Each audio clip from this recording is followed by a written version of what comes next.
दोस्तों, एक बार फिर से आपका स्वागत है फलसफा जिंदगी का में। दोस्तों, आज जिस विषय पर आपसे बातचीत करना चाह रहा हूँ वो पिछले करीब एक हफ्ते से पूरे शहर के अखबारों में चर्चा में छाया हुआ है। वो है प्रशासन के द्वारा स्कूल और पुस्तक विक्रेताओं इत्यादि के ऊपर की गई कार्यवाही और उससे उपजे कुछ प्रश्न। कुछ प्रश्नों में मैं सबसे पहले ये सोचता हूँ कि जो कार्यवाही की गई है ये सिर्फ एक प्याले का तूफान बन के ना रह जाए, एक छोटी सी घटना बन के ना रह जाए, बल्कि कुछ ऐसे स्थायी प्रभाव छोड़े जो लॉन्ग रन में अभिभावकों के लिए और आम नागरिकों के लिए कुछ लाभदायक चीज निकाल के लेके आए। तो सबसे पहले उसमें एक ही बात है कि जो अभी शिक्षा महंगी हो गई, अचानक स्कूल मनमाने तरीके से फीस वृद्धि कर देते हैं। पहली बात तो है कि फीस पर लगाम कैसे लगाई जा सकती है। फीस पर लगाम लगाने के लिए जो 2017 का अधिनियम है जिसके अंतर्गत एक कार्यवाही शुरू की गई थी, बहुत ही अच्छे प्रावधान देता है। और इस बारे में अगर आपने जिला प्रशासन की सोशल मीडिया पे पोस्ट देखी हो तो उसमें बहुत ही अच्छी चीज लिखी थी कलेक्टर साहब के द्वारा कि जब भी आप कभी एडमिशन कराने जाएं तो स्कूल से ये पूछें कि क्या आपने पिछले बार की ऑडिट रिपोर्ट अपने वेबसाइट पे अपलोड कर दी है, क्या आपके द्वारा जो फीस वृद्धि की गई वो नियमानुसार है। मतलब ऐसा तो नहीं कि आपके 15% से अधिक लाभ है फिर भी आपने फीस वृद्धि कर दी है। ऐसी कई बातें उस एक्ट के अंतर्गत दी गई हैं। वो क्वेश्चनायर सोशल मीडिया पर भी उपलब्ध है और आपको कलेक्ट्रेट में भी मिल जाएगा। उस क्वेश्चनायर के द्वारा आप जब भी किसी स्कूल में जाएं तो ये सुनिश्चित कर सकते हैं कि कैसे फीस पर कंट्रोल एक जागरूक अभिभावक कर पाएगा।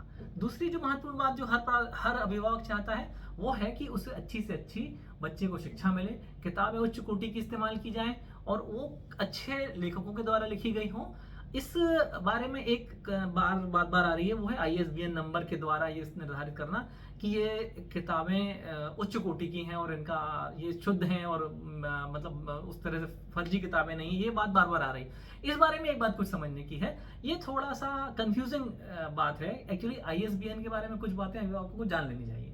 ISBN जो है वो वास्तव में किताब की शुचिता या उसके कंटेंट या उसकी ओरिजिनलिटी से संबंधित नहीं है। ISBN प्रकाशकों से संबंधित है। ISBN एक जो पूरी इंटरनेशनल संस्था है उसके अनुक्रम में वो पूरे लगभग 166 देशों ने उसको अपनाया हुआ है।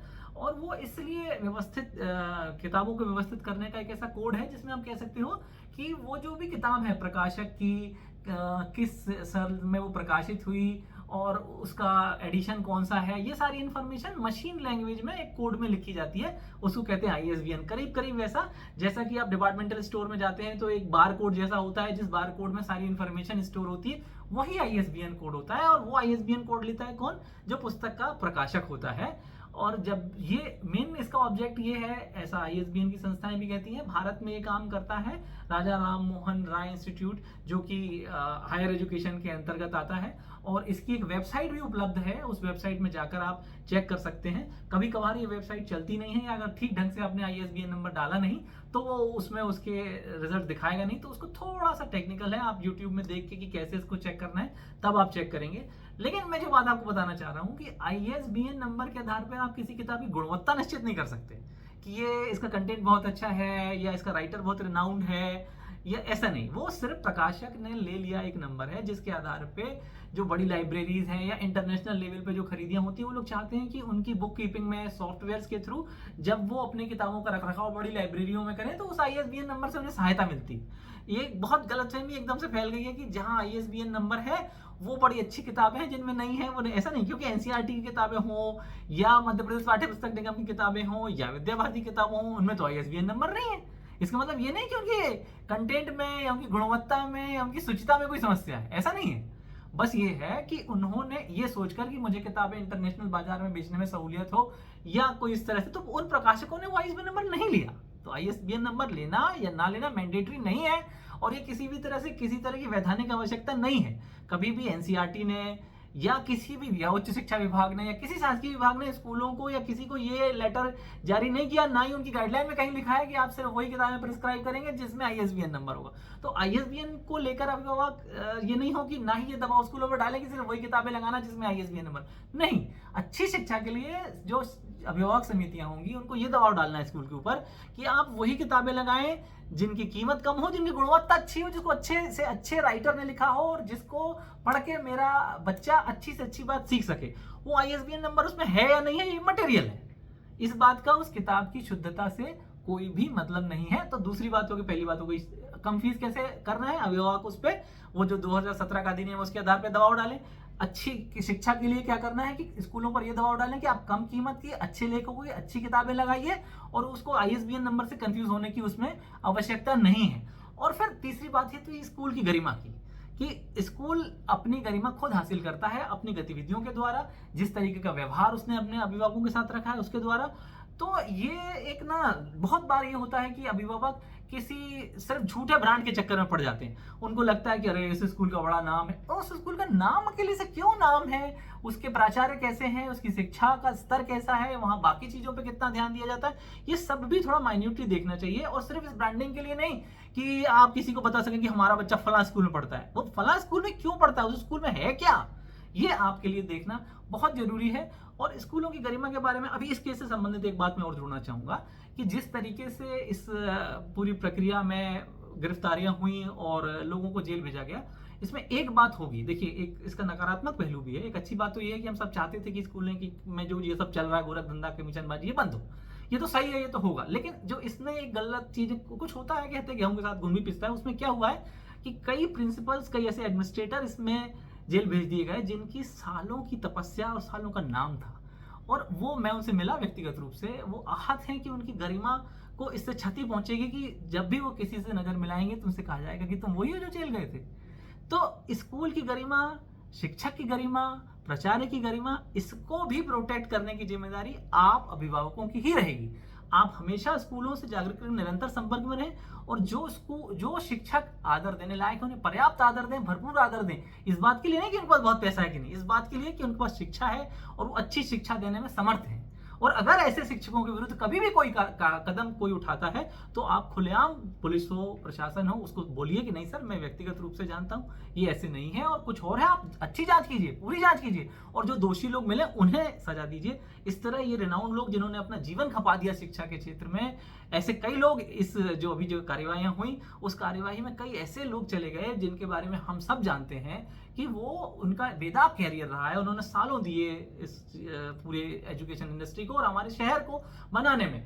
देखिए क्या है, जो अधिकारी होते हैं वो आते हैं चले जाते हैं, ये हमारा शहर है, हमने इसे बहुत सालों दर साल पाला है और इसमें बहुत सारे ऐसे इंस्टीट्यूशंस हैं जो शहर की पहचान है, तो उनकी अपनी गरिमा भी है। तो किसी भी गलत तरीके से या किसी गलत कारणों से उस इंस्टीट्यूशन की गरिमा भी ना गिरे, ये भी हमें ख्याल करना है। होता क्या है, मैं जैसे आपसे बताऊं कि जब कुछ शिक्षकों को या कुछ प्राचार्यों को एडीजे कोर्ट में ले आया जा रहा था तो कई वकील वहां आके नारेबाजी करने लगे कि अरे इन्होंने फीस में ज्यादा मांगा था, ये किया था, वो किया था, और ऐसा करके उनको हरास करने की कोशिशें करने लगे।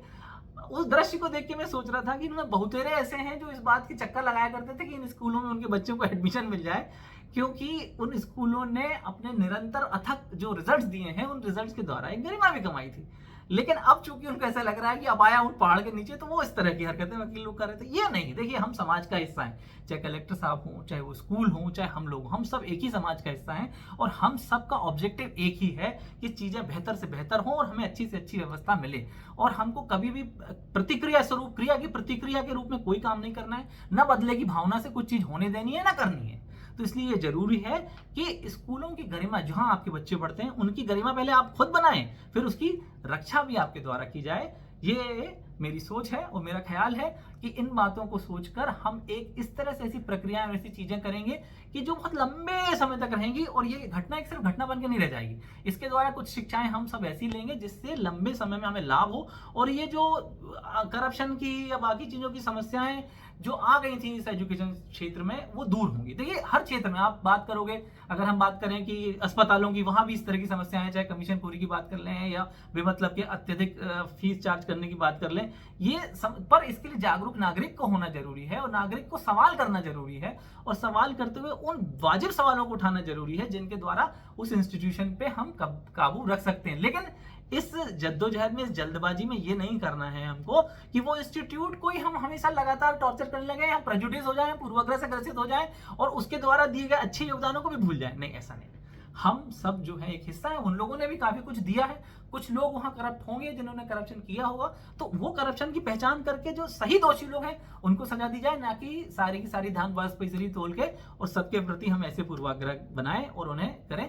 तो एक अच्छी चीज मैं और कहना चाहता हूं अंत में कि यदि इसका हम परमानेंट सोल्यूशन चाहते हैं तो मेरा ये सोचना है कि जो हमारे जागरूक जो जिम्मेदार लोग हैं, जो अधिकारी वर्ग हैं, जो नेता वर्ग हैं, एक लेटर लिखें सीबीएसई को, एनसीईआरटी को, कि आप एक ऐसी स्थायी चीज कर दीजिए ना कि जो किताबों की जरूरत है तो वो सीबीएसई एनसीईआरटी को बता दे, कुछ किताबें और जिनको बाहर प्राइवेट से लेना पड़ता नहीं लेना पड़ेगा, छाप देगा एनसीईआरटी। मैं कह रहा हूँ एनसीईआरटी अगर नहीं छापना चाहता तो सीबीएसई ही अपनी तरफ से रिकॉग्नाइज कर दे कि ये किताबें हैं, बस मैंने सारी अच्छी तरह अध्ययन करके छांट के बता दिया कि इस क्लास में ये 10 और इस क्लास में ये 15 और लगनी है और किसी प्राइवेट प्रकाशक की अन्य आवश्यकता नहीं है, जो हमने रिकॉग्नाइज किए बस यही लगेंगी। अगर ये हो जाएगा तो ये किताबों पे सेम ऐसा वो यूनिफॉर्म पे निकाल दें। तो सीबीएसई को थोड़ा सा हमें बोलना पड़ेगा, उनको जगाना पड़ेगा कि सीबीएसई एक ऐसा नियम बना दे, परमानेंट नियम बना दे, सबके लिए एक सा बना दे। ये कहने की बात ही नहीं होगी भाई 100 स्कूल थे, 100 में से जांच हुई, 11 बच्चे गए, मतलब विच हंटिंग खत्म हो जाएगी और एक निश्चित नियम बनेगा जो पूरे देश के लिए भला करेगा। ये ऐसा नहीं होगा कि जबलपुर शहर में ऐसा हो गया तो यहाँ लोग सोच रहे हैं, बाकी हम सोच रहे हैं भोपाल में, इंदौर में या दिल्ली में और जहां की और ज्यादा शोषण हो रहा है वो लोग छूट रहे हैं। हम सब कहें, इस बात को उठाएं अपने नेताओं के थ्रू कि भाई सीबीएसई और एनसीईआरटी मिलके सारा फिक्स कर देना एक बार में कि यही होंगी, यही पढ़ाई जाएंगी, इसके अलावा आवश्यकता नहीं है और इतना ही रहेगा। और इसी तरह हर एक स्कूल में एक अभिभावक और टीचर्स की, स्कूल की प्रबंधन की जो एक समिति होती है उसको मजबूत बनाए, हर जगह अभिभावकों की भागीदारी निश्चित हो, अभिभावक साथ में मिलकर ये तय करें कि कौन सी किताब लगेगी, क्यों लगेगी। और ये जो है कि बेमतलब की तकनीकी बातों में जो उलझा रहे हैं, आईएसबीएन नंबर, ये सब कुछ नहीं, फालतू चीजों में कंफ्यूजन मत पैदा करो, सच चीजें बताओ कि सच क्या है और सच कैसे आएगा। तो और कोई भी इसमें सिर्फ श्रेय लूटने की राजनीति के लिए, अपना नाम चमकाने के लिए काम ना करे, काम सिर्फ इसलिए करे कि उस काम से, उसके उस कदम से समाज का, देश का परमानेंट भला होगा। हम ऐसी चीज लेके आएंगे जो सबके लिए भला करने वाली होगी। धन्यवाद।